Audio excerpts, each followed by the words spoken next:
se pro ano que vem tivesse uma grande reformulação, independente do que aconteça. Vai ser vários jogadores que vão ficar, ou conseguiu o acesso, ou foi rebaixado, ou conseguiu a permanência, enfim. Independente dos cenários, vejo uma reformulação bem grande para essa próxima temporada. Sem dúvidas, para esse ano, o time já começa perdendo alguns dos seus pilares, né? Então, por exemplo, acho que saindo jogadores importantes para o ataque, no meio de campo, deu uma desestruturada na equipe e eu vou trazer todos os detalhes aqui para vocês. Além disso, por exemplo, o Rossi, custo-benefício, compensa para manter para o próximo ano, jogadores com fim de contrato igual o Diogo Oliveira, que já tinha que ter renovado, né? Pode acabar perdendo de graça, enfim, são várias as situações, vou comentar aqui com vocês. Só antes, aproveite aqui para deixar seu like, se inscrever aqui embaixo em nosso canal. Me chamo Gustavo, esse que é o canal Black Carter Foot. Contei com sua ajuda para chegarmos a essa marca no YouTube, que é de 70 mil inscritos. Então, se você está assistindo aqui embaixo e ainda não se inscreveu, conta com seu like e com a sua inscrição, combinado? Então, eu trouxe aqui uma lista de vários nomes que eu vou comentar e discutir aqui com vocês. Não quer dizer que todos esses têm que sair, mas vamos comentar aqui sobre cada uma das situações. Por exemplo, o Quintana, né, que viveu uma fase boa no ano passado, no início desse ano, perdeu a titularidade, o último jogo foi em junho, ficaria bem surpreso se ele fosse, né, relacionado novamente, até porque os jogos que ele ficou no banco foram apenas dentro de casa, um por mês, um em julho, um em agosto e um só em setembro. Não ficaria surpreso se ele deixasse também o Paysandu, 25 jogos, 2 gols e uma assistência uruguaio nessa atual temporada. Muito parecido também com o zagueiro, né, o Novilho, que estava aí desde o início do ano, só 17 jogos até aqui, 13 na Série B. Ele pelo menos tem ficado no banco de reservas, seria um reserva aí imediato.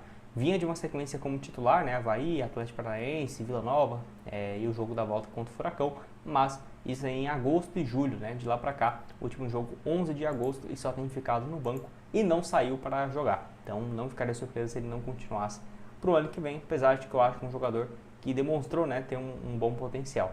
Lembrando, 17 jogos e ano passado não jogou com muita frequência, tanto no Deportes Iquique, lá do Chile, e também no Vizela, de Portugal.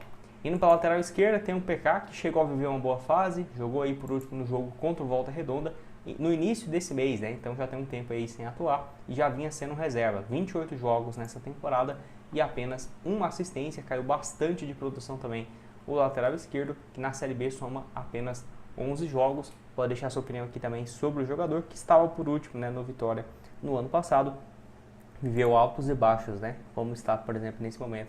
Pelo Paysandu, não ficaria surpreso, até por conta do alto custo. Ele estava em uma equipe também da Série A. Dudu Vieira é uma situação para analisar, até porque ele vem entrando, né? Entrou aí contra o América, contra o Volta Redonda, ficou no banco contra o Goiás. 12 jogos, chegou no meio do ano, então não estava desde o início do estadual, chegou logo depois ele na reta final. 12 jogos até aqui, um jogador para se analisar, né? Não ficaria surpreso, por exemplo, manteu o Novilho ou o Quintana, porque já eram atletas adaptados, né? Pode ser que aconteça, mas independente do cenário, se cair, se ficar, não ficaria surpreso de uma limpa bem grande na boa parte, né, dos jogadores que eu estou comentando aqui com vocês. Tem mais um também que é o Martinez, que já tem um tempo também que não é titular. O último jogo titular foi no dia 24 de agosto, mas antes disso, só em meados de junho. Além disso, nesse mês de setembro, não foi relacionado para nenhuma partida, né? Mesmo com mudança no comando técnico, o paraguaio tem perdido bastante espaço. Foi titular mesmo bem naquele início, né, de estadual e Série B do Brasileirão, 26 jogos até aqui com a camisa do Paysandu apenas. Estava por último aí no Olímpia do Paraguai, passou também aqui no Brasil por Atlético Mineiro, Curitiba e Novo Horizontino. Pode deixar sua opinião aqui embaixo nos comentários. O que você tem a dizer, se valeria a pena, né, manter o jogador paraguaio para a próxima temporada. Mais um aqui que a torcida tem pegado muito no pé é o Marlon Douglas. O Marlon, né, muito conhecido aí da torcida. Tem que analisar essa questão porque, pelo visto, é um contrato em definitivo com o Paysandu que vai até o final do ano que vem, e ele tem entrado basicamente todo o jogo. Foi titular contra o Volta Redonda, jogou 45 minutos contra o América, foi titular contra o CRB e entrou faltando um minuto aí no jogo contra o Goiás. Então perdeu essa titularidade, mas tem sido um 12º jogador. 39 jogos, 5 gols e uma assistência. Já teve outras passagens boas, né, pelo Paysandu em 2020 e também 21 e 22, principalmente 2022 com 16 gols marcados e 3 assistências, até ser comprado pelo Gil Vicente de Portugal, quase 2 milhões de reais, né, naquela ocasião. Em Portugal não foi bem, só 27 jogos e nenhum gol. Foi emprestado para o Guarani no ano passado com 1 gol em 31 jogos, então não vem de uma boa fase. Nesse ano até que deu um pouco mais de resultado, né, 5 gols e uma assistência, mas se for pegar pelo que a torcida quer, eu ficaria muito surpreso se a torcida quisesse a permanência do Marlon, apesar dele já ter experiência, né? Por exemplo, na Série C do Campeonato Brasileiro, apesar de não ter conseguido nenhum acesso vestindo a camisa do Paysandu. Indo aqui mais um no ataque é o Marcelinho, né, ponta direita, que chegou com muito potencial, vinha de um destaque aí no Barra e na Chapecoense, 23 partidas e um gol, até foi titular no duelo contra o CRB, mas não entrou em campo nos últimos jogos, contra o Volta Redonda, contra o Goiás, só ficou no banco de reservas em uma partida agora, nesse mês de setembro, né, justamente em casa, e tem perdido espaço. E é uma situação que, igual eu falo, é mais difícil imaginar uma permanência justamente porque ele pertence a outro time, né, a Tombense, então ele voltaria de empréstimo, acaba que seria bom também para o Paysandu nesse cenário, porque não vai ter vínculo, né, igual com o Marlon até o final do ano que vem, então você vai ter que arrumar um novo clube ou continuar pagando salário e tudo mais, então uma situação delicada. O Marcelinho, 26 anos de idade, mais fácil, deve retornar de empréstimo, né, para a Tombense. Outro que chegou recente foi o Denilson, então não tem muito o que analisar, entrou aí no jogo contra o Goiás e contra o América, vamos ver, é uma situação também que parece, porque ele é emprestado, né, centroavante aí, que pertence ao Rio Claro do Espírito Santo, estava por último no Botafogo da Paraíba, até ser eliminado na Série C, disputou 18 jogos e 4 gols, além de uma assistência. Vamos ver, né? Talvez seja um jogador que ganhe um pouco mais de destaque nessa reta final do Campeonato Brasileiro. O Diogo Oliveira deixou a desejar um pouco, né, nesses últimos jogos, não marca desde o jogo contra o Operário, titular nos últimos 4 e nenhum gol, né? Mas ainda assim, eu acho que poderia ser uma boa tentar uma renovação de contrato para o ano que vem.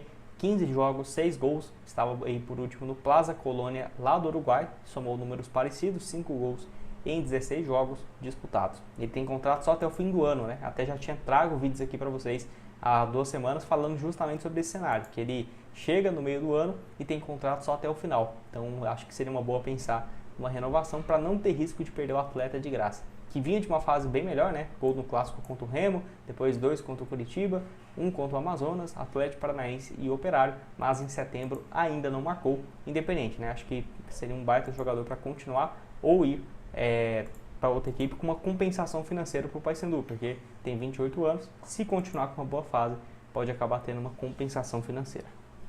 Mais um aqui também é o Del Valle, né, o Pedro, que chegou aí no início do ano com muita expectativa, não foi o que aconteceu. Para você ter ideia, o último jogo dele como titular foi ainda em meados de abril, muito tempo atrás, jogou no dia 3 de maio contra o Volta Redonda 32 minutos, voltou 3 meses depois a ficar no banco contra a Chapecoense e entrou, né, faltando 32 minutos. Agora em setembro, né, tem mais de 50 dias que ele não é relacionado para nenhuma partida, né, pegando até o próximo jogo do Paysandu, basicamente 50 jogos que o paraguaio nem sequer fica no banco, né? E ok, teve alguns problemas físicos, mas não é o principal motivo. Ponto esquerdo que até pensei que iria deixar a equipe, né? Como foi, por exemplo, o Cavalieri, que foi aí para o CSA, não foi o que aconteceu. O Del Valle continuou e não continuou tendo espaço, né? Continuou ainda no banco de reservas.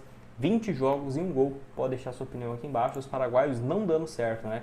Realmente nesse ano no Paysandu. Mais um também é o Jorge Benítez, que até tem jogado, né, em agosto, em setembro, nem sequer ficou no banco. A chegada do Denilson também foi para ser um reserva imediato dele, e o Diogo Oliveira mantendo, né, a titularidade. Contratação também que eu não tinha gostado, porque estava numa liga fraca no ano passado, não vinha de uma boa fase, 29 jogos, 3 gols. Até falei, se fosse para ter um reserva, mantenha o Nicolas, né? Aí você traz o Nicolas e o Jorge Benítez para ser os dois do ataque. Características idênticas, até de aparência os caras são iguais, né, para falar bem a verdade. Aí sai o Nicolas, chega o Diogo Oliveira, beleza, deu certo. E aí o Benítez continuando sendo reserva, não dava conta do recado, chegou o Denilson para ser essa alternativa, né? Enfim, já era uma contratação desde o início que eu já falava que não via muito potencial. Infelizmente é o que está acontecendo, né? Não deve ficar também para o próximo ano, se for depender, no caso, né, da fase atual.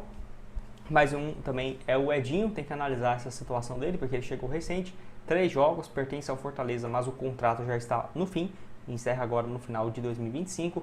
Última passagem no Paysandu foi boa, né? No ano passado ajudou aí a permanência, 29 jogos, 3 gols e 7 assistências. Viveu uma boa fase no esporte em 2023, 12 assistências e 6 gols marcados. Apesar, né, de que no Fortaleza já não vive uma boa fase. Eu só não entendi por que o Fortaleza renovou, né, o seu contrato por tanto tempo. Talvez, né, por conta daquela boa fase dele que teve no Fortaleza, Atlético Mineiro, e quando ele volta, né, da Coreia, foi comprado por quase R$1,5 milhão e depois uma boa fase no esporte em 2023. Deve ser aqui que eles renovou, né? Acabou não tendo tanto retorno. Pode deixar sua opinião aqui sobre o atacante no espaço para comentários. E o último aqui, o Rossi. É uma contratação também que está abaixo do que se espera. Os números são bons, 12 gols, para você ter uma ideia. A última temporada, não, ele nunca marcou tantos gols em uma só temporada. A questão é, Desses 12 gols, 6 no Campeonato Paraense e 4 na Copa Verde. Na Série B mesmo, só 2 gols em 14 jogos e uma assistência, né, contando também Copa do Brasil. Ou seja, números bem ruins na competição.